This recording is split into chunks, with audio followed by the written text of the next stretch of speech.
Olá, pessoal, boa noite, tudo bem? Espero que desde o nosso último encontro estejam todos bem, no qual a gente conversou um pouco sobre as ideias geocratas, né? As primeiras ideias que se tem sobre alguns pensadores da história do pensamento econômico são os fisiocratas. E deles originaram também as primeiras ideias de liberalismo, certo? Então, os fisiocratas, eles precederam aquelas ideias que a gente comentou também sobre o protestantismo, né? Sobre as primeiras ideias do protestantismo, surgiram os fisiocratas. Eles estavam também no momento da Revolução da França, certo? Buscaram a Revolução Francesa para que a França melhorasse a sua economia da época.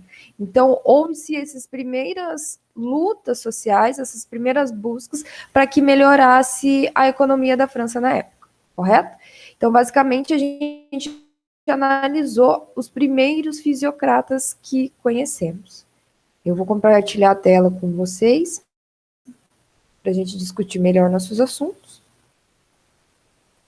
Então, hoje a gente vai começar a aula número 6, que é a sequência das aulas que estávamos vindo conversando, no qual a gente vai entender o contexto histórico das ideias de Adam Smith. Então, estudamos as ideias iniciais dos fisiocratas e os pós-fisiocratas veio Adam Smith.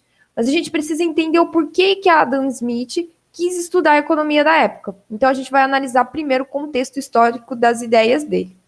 Antes da gente começar, eu queria aqui a atividade da última aula, que seria vocês responderem para mim o que vocês achavam melhor. Se eram as aulas gravadas, as aulas ao vivo ou mistas, que eu fazia o intervalo de uma aula e outra, fazia uma aula ao vivo, para que ficasse melhor para vocês. Então, como vocês podem ver, a maioria respondeu mista. Só que mesmo assim, só 13 alunos responderam. Então, para que valha a presença de vocês, por favor, entram lá, respondam as atividades, façam. Estão tudo muito simples, bem fácil mesmo para vocês entenderem, mas eu preciso que vocês respondam também as atividades para estar valendo. Então, eu resolvi fazer as aulas mistas, ok? Eu vou fazer 2 aulas gravadas e uma presencial. Então, o pessoal que às vezes não recebeu o e-mail da aula passada, que a aula foi gravada, então já saibam que vamos fazer da seguinte forma: vão ser 2 aulas gravadas e uma aula presencial. É até bom para eu saber como vocês estão, para a gente conversar, saber das ideias de vocês. Foi bem legal a aula passada, o pessoal participou bastante, a gente conversou bem, e eu faço igual eu faço aqui, gravo a aula primeiro e depois a gente conversa à parte. Então é até bom que se vocês tiverem vergonha em alguma coisa, a gente conversa à vontade, ok?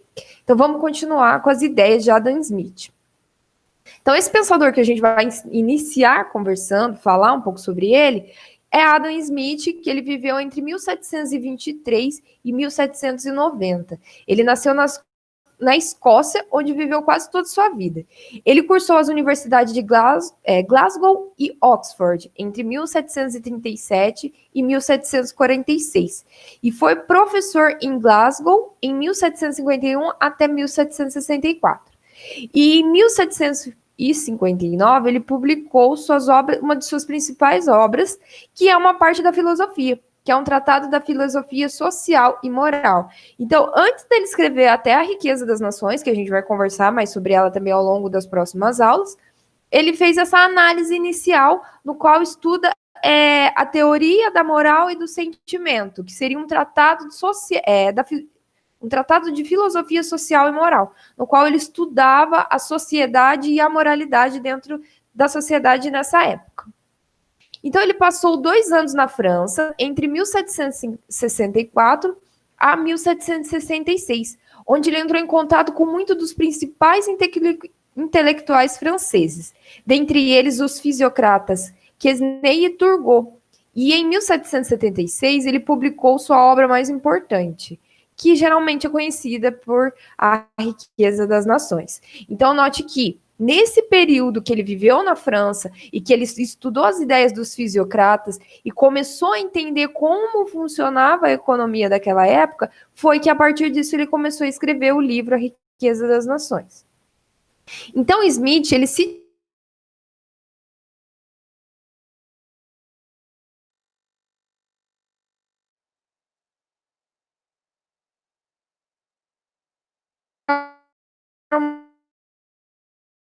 relativamente coerente da natureza, da estrutura e do funcionamento do sistema capitalista. Então, toda aquela análise do sistema capitalista que a gente já estudou nas aulas anteriores, ele conseguiu escrever e formar um sistema, formar um modelo mais, abstrato, mas que correspondia essencialmente por a forma que o capitalismo via naquela época, que funcionava naquela época. Note que quando a gente fala em capitalistas, que são os detentores de terra, e quando a gente analisa qualquer tipo de teoria, até então, elas eram através da vivência. Então, eles não tinham um modelo abstrato, conforme Adam Smith usa no livro dele.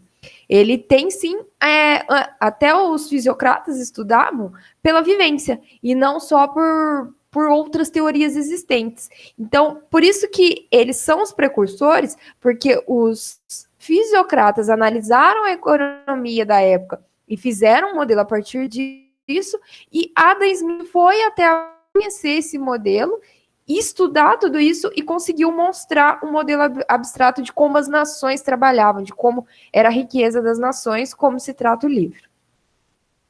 Notava que havia importantes ligações entre as principais sociais, os vários setores de produção, a distribuição da riqueza e da renda, o comércio, a circulação da moeda, os processos de formação de preço e o processo de crescimento econômico. Então, ele conseguiu mostrar a ligação entre cada um desses processos, que até então não tinha sido destacada. Note que nós conversamos bastante que naquela época as classes sociais eram bem divididas. Quem eram os trabalhadores, quem eram os detentores do capitais, quem eram os capitalistas e os burgueses, certo? Então, ele conseguiu ligar cada classe social para cada setor de produção. Então, quem produziu o quê, quem vendia para quem. Então, ele conseguiu ligar todos esses processos, mostrar a renda gerada através de tudo isso e os processos de formação, de custo, que a gente também viu na aula passada. Então, baseava-se muitas de suas recomendações de política nas conclusões tiradas do seu modelo. Então, muitas ideias políticas que foram subsequentes eram tiradas desse modelo que Adam Smith desenvolveu. Esses modelos sistemáticos do capitalismo, considerado no topo ou em parte, caracterizaram as obras da maioria dos economistas importantes a partir de Smith. Então, todos que precederam Adam Smith acabam utilizando essa forma de desenvolver as ligações entre os setores que Adam Smith estabeleceu nesse período. Então, o modelo de Smith é igualmente interessante, quer se examine sua coerência lógica ou quer suas contradições. Então, nós vamos ver as análises que são a favor, podemos dizer assim, das ideias de Adam Smith e depois as suas contradições. Mas, mesmo assim, suas contradições caem dentro do modelo que ele foi estruturado. Então, o modelo de Smith é igualmente interessante, quer que examine suas coerências lógicas e suas contradições. Ele foi o primeiro a exercer influência no moderno pensamento econômico. A maioria dos economistas do século XIX e XX, cujos pontos de vista são bastante conflitantes, pode associar muitas de suas ideias importantes a conceitos formulados sistematicamente pela primeira vez por Adam Smith em A Riqueza das Nações. Então, note que até então não se tinha estudado isso. E posterior a Adam Smith, os pensadores econômicos se baseavam nas suas ideias, mesmo que sejam elas conflitantes. Por quê? Muda-se os períodos, a economia vai se desenvolvendo, o modo que as relações sociais se estabelecem também foram mudando, mas mesmo assim, a ligação entre cada setor não muda. Se a gente for pensar até hoje, tem os capitalistas, são as pessoas que detêm o capital de grandes empresas, que detêm a terra, que detêm a tecnologia, que detêm o royalties. Lembra os fatores de produção? Então, eles que detêm o fator de produção para que possa produzir. E a classe trabalhadora trabalha para eles, ajudam a transformar esses fatores de produção, que eles acabam recebendo em troca disso emprego e renda, certo? Então, esse tipo de ligação que foi estabelecida por Adam Smith naquela época, que foi uma percepção inicial, é o que precedeu todo o estudo da economia. Então, o modo de produção capitalista, após finalmente romper os grilhões do feudalismo e superar o período transitório do mercantilismo, atingiu seu ápice na Revolução Industrial, que ocorreu primeiro na Inglaterra e na Escócia por volta das 3 últimas décadas do século XVIII e no começo do século XIX. Entre 1700 e 1770, os mercados externos para os produtos ingleses cresceram muito mais rapidamente do que os mercados internos ingleses. Então, a produção que se desenvolvia na Inglaterra naquele período era mais dedicada ao mercado externo, era para as exportações. Então, vamos dizer que a Revolução Industrial facilitou com que aumentasse a produção dos produtos disponíveis que os capitalistas desenvolviam e eles poderiam exportar esses produtos mais. A exportação era muito maior do que a manter em mercado interno. Entre 1700 e 1750, a produção das indústrias internas aumentou 7%, ao passo que as indústrias de exportação aumentaram 76%. Então, as indústrias para produção interna na Inglaterra, na época, teve um crescimento muito pequeno em relação às que eram para exportação.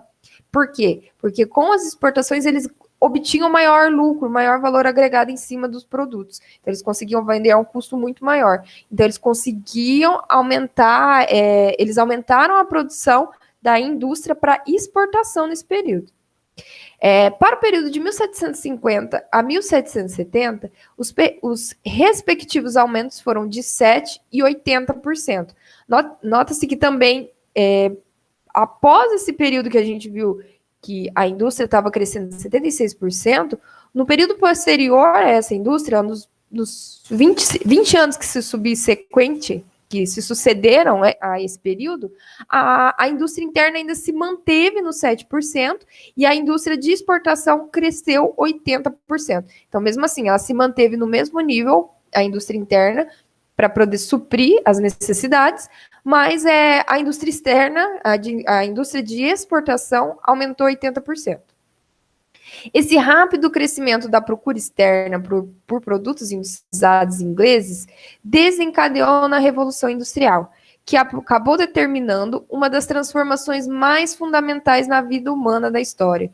Então, a gente vê desde o ginásio, desde o ensino médio, a Revolução Industrial, o que fala-se sobre a Revolução Industrial, porque ela podia produzir produtos em série, em larga escala, com a mesma qualidade, com uma velocidade muito grande e com os custos menores. Então, nota-se que a indústria naquela época lá na Inglaterra estava muito desenvolvida em relação aos outros países. Então, por isso que se chama Revolução Industrial. Então, foi um impacto muito grande para o desenvolvimento da Europa, da Inglaterra nesse período. Então, a Inglaterra, no século XVIII, tinha uma economia com um mercado bem desenvolvido, no qual o preconceito tradicional quando o mercado capitalista, em termos de atitude e ideologia, já havia muito enfraquecido. Então, quando a gente estudou os fisiocratas, a gente percebeu que ainda existia dentro da França ideias do modelo anterior, do modelo medieval, né, do modelo no qual não havia muito desenvolvimento. Então, nesse momento, no século XVIII, com a Revolução Industrial, com esse boom de desenvolvimento, os capitalistas realmente já não tinham mais pessoas contra eles, não tinha mais preconceito, não tinha, em termos de ideologia, de atitude, já tinha acabado muito, porque eles viram que só os capitalistas conseguiram desenvolver aquele período. Então, isso não impactou somente para o ganho de capitais do capitalista, para ele se enriquecer cada vez mais, mas desenvolveu toda uma economia da época. Então, por isso que os preconceitos e as ideologias anteriores foram cada vez mais sumindo, se enfraquecendo, porque eles perceberam que só com o capitalismo não foi possível se desenvolver, ter esse crescimento muito grande, tanto da indústria interna, que por mais que ela não crescesse em produção, mas ela conseguia produzir a mesma quantidade em larga escala, mas principalmente as indústrias de exportação, ok? Na Inglaterra daquela época, maiores quantidades de produtos industrializados a preços mais baixos significavam lucro sempre crescente. Então, quanto quanto maior fosse a quantidade de produtos industrializados, mais lucros eles conseguiam obter nisso. Nota-se que, quando se fala em produtos industrializados, tem menor isenção da mão de obra humana. Então, tem sim, mas é muito menor a inserção do homem. Então, foi nesse período que vai ter bastante lutas sociais, bastante lutas dos trabalhadores. Por quê? Porque quanto mais aumentava o lucro, menor ia ficando o salário dos trabalhadores. Isso também vai ser uma visão que a gente vai ver com outros pensadores.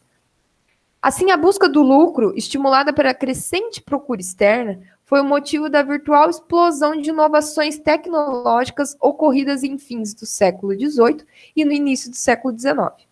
E que, além de transformarem radicalmente toda a Inglaterra, acabaram por transformar quase todo mundo. Então, houve revoluções tecnológicas, inovações que se estabeleceram nesse período, que não mudou somente a Inglaterra, mas sim inovações que impactaram na produção de todo mundo. Então, a indústria têxtil, ela foi de suma importância, porque no início da Revolução Industrial, em 1700, os lanifícios convenceram o governo a proibir a importação de chitas da Índia. Então, os tecidos que eram importados da Índia, os produtores, os lanifícios, convenceram o governo a não importar mais. Então, com isso, eles conseguiram garantir a proteção do mercado interno para produtores ingleses. Então, em vez de importar tecidos, eles mantinham o mercado interno e, mesmo assim, vendiam para o mercado externo. Então, note que eles começaram a perceber que, se eles detêm da tecnologia, detêm do conhecimento, precisa importar um produto. Então, eles aumentaram a barreira de importação de produtos, no caso da Índia, das chitas, né, dos tecidos da Índia, aumentaram a barreira para produzir o mercado interno, porque assim eles conseguiam fomentar o mercado interno. Conforme já assinalamos, a demanda externa crescente estimulou a mecanização da indústria. Então, se até então a indústria têxtil não fosse mecanizada, não tinha nenhum tipo de inovação tecnológica, ela teve que se atualizar e teve que se desenvolver. Por quê? Porque eles, com a barreira de importações de produtos externos, houve-se a necessidade de que eles produzissem cada vez mais e mais rápido, em larga escala. Então, estimulou cada vez mais que a indústria de lã e de têxtil fosse mecanizada. O desequilíbrio entre os processos de fiação e tecelagem levou a muitas inovações. Então, nesse período, precisou-se inovar a fiação e a tecelagem, porque ela não conseguia atender a demanda por produto como antes.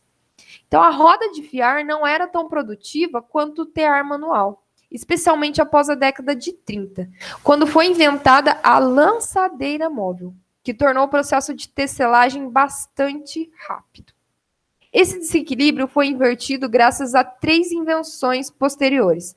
A fiadeira de fusos, criada em 1769, com o qual uma só pessoa podia torcer vários fios ao mesmo tempo. O filatório contínuo, que foi inventado em 1775, aperfeiçoou a fiação pelo uso de rolos, que trabalhavam a diferentes velocidades. E a fiadeira automática, inventada no fim da década de 70, que combinava a característica das outras 2 máquinas, o que permitiu o aproveitamento da energia do vapor. Então, note que, com o passar dos anos, de 1730 até 1770, conseguiram desenvolver máquinas que produziam cada vez mais rápido, aumentava a produção do tecido.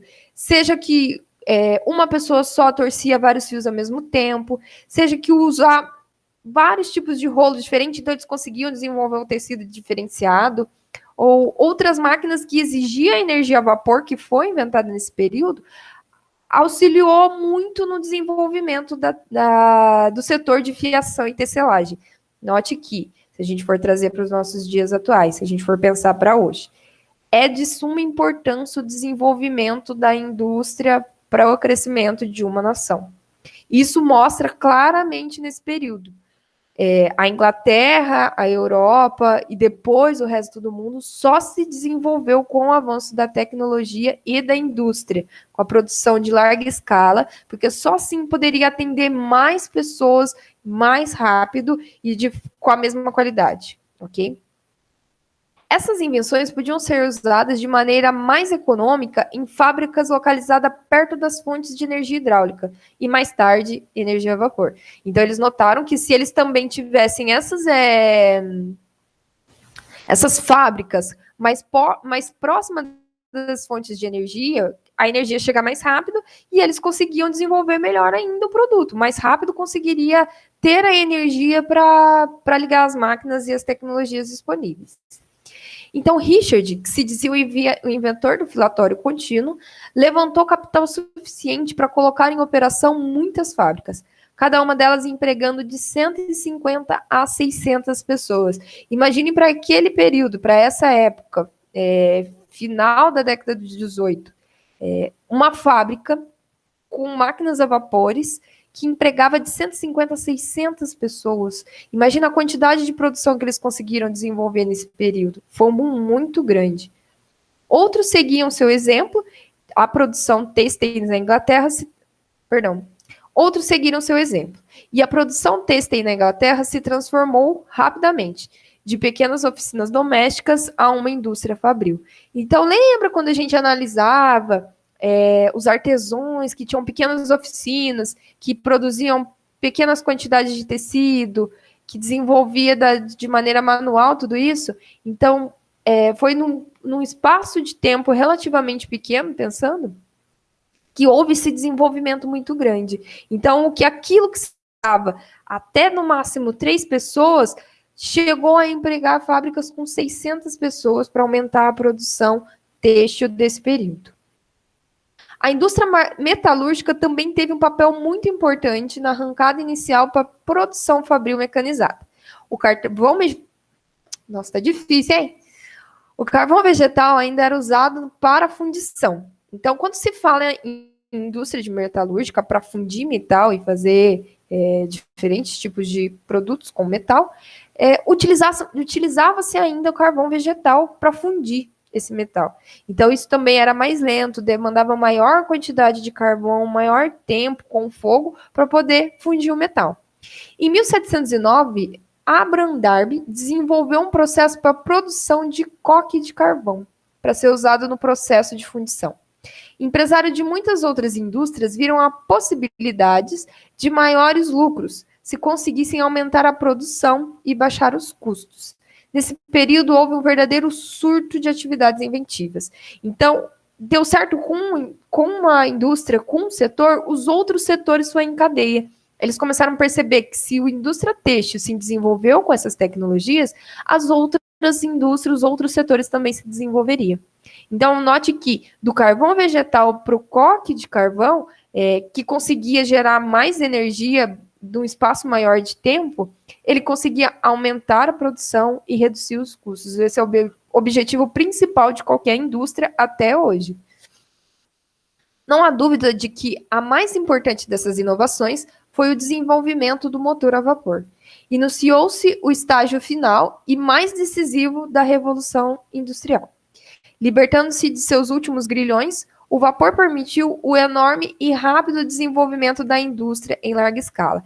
Então, quando se inventou o motor a vapor, aí sim teve o estágio final e mais decisivo da Revolução Industrial. Porque o motor a vapor, além dele ser mais forte, mais eficiente, ele aguentava muito mais tempo fazendo a produção. E, lógico, com um custo muito menor em relação às outras fontes de energia disponível. Então, meio que foi uma forma de libertação daquele período ainda que se tinha tudo de produção manual, de produção mais arcaica, para um modo de produção mais desenvolvido, mais revolucionário para o período. O crescimento das principais cidades industriais foi realmente importante. Por exemplo, a população de Manchester passou de 17 mil habitantes em 1760 para 237 mil em 1831 e para 400 mil habitantes em 1851. A produção manufatureira foi quase duplicada na segunda metade do século XVIII e cresceu mais depressa ainda no início do século XIX. Em 1801, quase 30% da mão de obra inglesa estava empregada na indústria e na mineração. Em 1831, esse percentual tinha subido para mais de 40%. Assim, a Revolução Industrial transformara a Inglaterra em um país com grandes centros urbanos e industriais, no qual o sistema fabril era dominante. O resultado foi um crescimento muito rápido da produtividade, que colocou a Inglaterra na posição de maior potência econômica e política do século XIX. Então, note que a gente comentou bastante isso nas últimas aulas e em todo o processo de desenvolvimento das nações que originaram o berço na Europa, se for pensar, né, nesse desenvolvimento. A gente viu que quanto mais pessoas tinha uma nação, maior fosse essa nação, mais rica ela era, porque ela tinha maior mão de obra disponível para produzir e para se desenvolver. Com o passar do tempo, com essas revoluções industriais, a mão de obra ainda era importante, claro, tanto que para indústrias manufatureiras também se necessitava muito de mão de obra. Então, houve um crescimento muito grande das cidades industriais, porque as pessoas foram morar mais perto dessas indústrias, porque elas eram a maior geração de emprego da época. Então, note que, lembra quando as pessoas precisavam de emprego para sobrevivência, segurança e alimentação, que eles moravam com os senhores feudais em troca disso? Aqui nesse período não. Eles conseguiam sair dessa forma meio que não, que a gente pode considerar de escrava, de mão de obra escrava, para partir para o seu mercado formal, para o trabalho formal, no qual a maioria da mão de obra, quase 30% da mão de obra em 1801, trabalhava empregada da indústria e mineração, e isso foi só crescendo. Então, note que as cidades industriais, além de ser muito populosas, elas também empregavam as pessoas nesses setores. E quando não eram nesses setores, eram setores vinculados a ela. Então, era como uma reação em cadeia. Então, ou as pessoas trabalhavam diretamente para a indústria, ou para a manufatura, ou por atividades que sustentavam todas as outras. O fato de Adam Smith ter escrito A Riqueza das Nações na época em que a Revolução Industrial estava apenas começando é uma prova de que muitas características econômicas que viriam a dominar as grandes cidades industriais no início do século XIX estavam prestes de alguma forma em algumas cidades inglesas e estavam presentes de alguma forma em algumas cidades inglesas e escocesas em meados do século XVIII.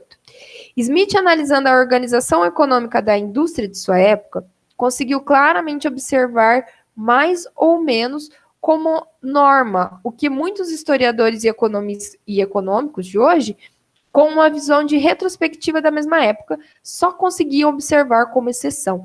Então, note que Adam Smith ele realmente teve uma visão muito diferente para a época, foi muito diferente em relação do que tinha estudado até então. Então, a análise que ele teve, a percepção que ele teve, muitos economistas e historiadores até hoje analisam como exceção, que ele foi uma exceção desse período e dos inícios da análise do pensamento econômico, ok? A manufatura era um centro de produção em que um capitalista possuía o prédio, os equipamentos de produção e as matérias-primas e contratava operários assalariados para fazer o trabalho. Pode ser diferenciado da fábrica típica dos estágios posteriores da Revolução Industrial, pelo fato dos operários, geralmente, empregarem as antigas técnicas artesanais de produção. Então, existiam ainda essas manufaturas, onde que as técnicas de produção era mais artesanal, mas mesmo assim ela ainda era diferenciada em relação às fábricas que estavam presentes nesse período. Então, nas manufaturas, o comerciante capitalista poderia ser considerado economicamente distinto, não só do mercador, como também do trabalho assalariado. Além do mais, na época de Smith, era nessas manufaturas que estavam claramente o grande potencial de organização capitalista de produção. Por quê? Eles conseguiam organizar melhor a produção na manufatura. Então, diferente do que era feito nas indústrias, que tinha que produzir muito rápido, em grande quantidade, para atender uma demanda muito grande, as manufaturas conseguiam estabelecer um modelo de produção que daria maior potencial, maior valor agregado no produto que tinha vendido, no produto vendido. Então, as indústrias capitalistas de produção manufatureira, ela tinha um maior valor agregado do que as indústrias de produção capitalistas das fábricas industriais, ok? Essa era a diferença. E nesse contexto, Smith foi o primeiro economista importante a fazer a clara distinção entre lucros, que se determinavam ao capital industrial, salários, aluguéis e os lucros do capital comercial. Então, com isso, ele teve a percepção que isso poderia ser dividido, poderia ser destinado a cada setor, seja o capital industrial, os salários, os aluguéis e os lucros, e para quem se destinava. Então, ele fez uma corrente. Por exemplo, o capital industrial é destinado para as empresas de industrialização, os salários aos trabalhadores, os aluguéis aos detentores de capital e aos lucros do capital comercial às manufaturas. Então, ele conseguiu distribuir esse modelo. Também foi o primeiro a avaliar o significado do fato que as 3 principais características funcionais de renda, lucro, aluguel e salários, correspondia a 3 classes sociais mais importantes do sistema capitalista de sua época: os capitalistas, os proprietários de terra e os operários considerados livres, que só podiam viver se vendesse a sua força de trabalho em troca de salário. Então, o que ele conseguiu perceber? Que o lucro gerado nessa produção, ele era destinado aos capitalistas. Os aluguéis, que era o arrendamento de terra, era destinado aos proprietários de terra. Por quê? Os capitalistas eram detentor dos fatores de produção, os proprietários de terra eram detentores de locais de terra e recebia aluguel por isso, e o salário era das pessoas que só tinham em troca a sua mão de obra, a sua força de trabalho, que era destinada, era o seu pagamento, a sua força de trabalho, ao trabalho oferecido pelo trabalhador livre. Também elaborou uma teoria histórica na qual procurou explicar a evolução dessa forma de sociedade de classes e uma teoria sociológica para explicar as relações de poder entre as 3 classes. Então, além dele definir para onde iria as rendas geradas dentro dessa economia, ele definiu também uma análise social. Aqui, ó, como a gente pode notar, é uma teoria sociológica para explicar as relações de poder entre as 3 classes. Então, a gente pode destacar também que o poder ainda existia e ainda estava destacado. Quem tinha mais capital, quem tinha mais dinheiro, era mais destacado nessa sociedade. Então, além dele dividir as formas de renda, ele dividiu as funções sociais, a forma com que essa sociedade estava distribuída. Ok? Deixa eu só voltar aqui para eu conversar com vocês. Aqui. Então, pessoal, Adam Smith foi o precursor, foi o primeiro a perceber que a forma de circulação da economia, a forma com que a economia gira, seria basicamente pelo o fluxo circular da renda. Então, ele estabeleceu que as indústrias são as que geram emprego, os trabalhadores oferecem para as indústrias, certo? E elas geram produtos para que essas pessoas comprem com o seu próprio salário. E os proprietários de terra recebiam aluguéis por estar alugando sua terra ou aquilo que ele detinha, ele ganhava aluguel sobre isso. Então, ele conseguia dividir essa forma que as economias funcionavam. Logo, Dico que também, em seus primeiros estudos, além dele fazer tudo isso, dele analisar o fluxo circular da renda, como a gente conhece, ele também conseguiu analisar as formas de distribuição dessa sociedade, como que era a característica dela, a forma de produção manufatureira, ou seja, a produção em série, que se cada um fizesse uma parte do produto final gerado, ele conseguia colocar maior valor agregado sobre isso e que isso seria diferente da indústria. Ok, pessoal? Então, a partir de hoje, a gente vai começar a estudar tanto os pensadores quanto as escolas econômicas. Então, a gente vai entender melhor da onde surgiu todas essas ideias e tudo aquilo que a gente estuda hoje nos diversos ramos da economia, nas diversas matérias que vocês têm aí na faculdade, ok? Não se esqueçam, por favor, de fazer atividade para contar com a presença de vocês, ok? Curta meu canal no YouTube, sempre eu vou estar colocando alguma coisa lá, vou tentar atualizar com coisas diferentes também, vai ser legal para vocês. E me segue nas redes sociais, Instagram, Facebook, eu sigo mais o Instagram. tirem print, me marcam na aula, se vocês acharem legal, que vamos fazer aparecer mais nossas aulas, ok? Eu espero vocês, espero sua curtida, espero a postagem de vocês. E quem não me tem, eu vou deixar no vídeo aqui, no YouTube. Não sei nem como fala isso, mas eu vou aprender. Vou deixar aqui o meu YouTube, o meu Instagram para vocês me seguirem lá, tá bom? Obrigado, gente. Até a próxima aula.